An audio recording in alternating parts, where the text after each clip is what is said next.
Hello and welcome to Jessie Book Club. Today we are reviewing Henry VIII, The Heart of the Crown by Alison Weir. This video has been broken into multiple parts and this is the first of many. The book opens with the death of Henry's mother, Elizabeth of York, and it talks about how upset Henry is at the loss of her.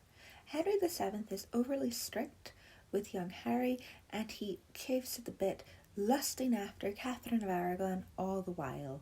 He also thinks that his father, Henry VII, acts more like a clerk than a king and should be more magnificent.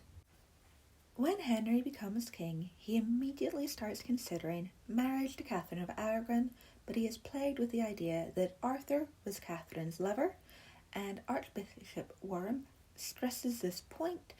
Henry also has personal misgivings about Catherine being 5 years older than him and her double chin. He is also uncomfortable with the fact she doesn't know how to flirt or lead him on, but after their wedding night, he is more than content with her, even if there is no blood on the sheets. Henry, jumping the gun and spilling his seed all over the whore's leg while trying to get some practice in before his wedding night with Catherine, was really funny. Alison Weir has captured the whole Henry and Wolsey dynamic so perfectly. It's like father and son, and it is exactly what I imagined it would be. The loss of Henry and Kate's first child hits them both hard, and you can really see how much Henry cares about Kate at this point in their relationship, but he is only 18 and finds her depression after the stillbirth very hard to deal with. He is only sympathetic to a point, and because he's a teenager, he can't go past that. I was hoping for more of a build-up for the Lady Hastings affair between Henry and Lady Hastings, but that doesn't really happen. And then Henry not understanding why Kate is upset is a little baffling. Henry finds Catherine sulky and accuses her inwardly of spoiling all his fun, especially after their second child is born, Prince Henry, and he forces Catherine to leave the prince at Richmond. He thinks she's just being a big spoil sport. After little Prince Henry dies, you can see that some of the initial spark in Henry and Kate's relationship is gone, but Henry works hard to win back Kate's affection, and things slowly start to go back to normal. Henry is completely obsessed with the idea of war in France, and I find it all very dull, but I did enjoy meeting Maximilian. This is also the point in Henry's life where Charles Brandon establishes himself as Henry's BFF, because Brandon isn't power hungry, and it's like Henry can sense it. It's genuine friendship. Catherine loses yet another baby, and even though Henry still loves her, he's noticing the fact she's getting plump, and the shine that was there as the foreign princess is now definitely gone. To compound this lack of interest in Catherine, Henry falls out very badly with Catherine's father, Ferdinand and Maximilian, because they have gone behind his back and made peace with France, and I personally feel that Catherine and Henry's relationship never fully recovers from this. Henry even considers divorcing Catherine on grounds that she is barren at this point. Something that you never know when you read The True Queen, the first in the 6 Tudor Queen series. I was happily surprised to see Wolsey advise against divorce, as I had always considered him very anti-Spanish, and I know Catherine did as well. Catherine loses yet another baby, and Henry is shocked to discover that he is no longer in love with her.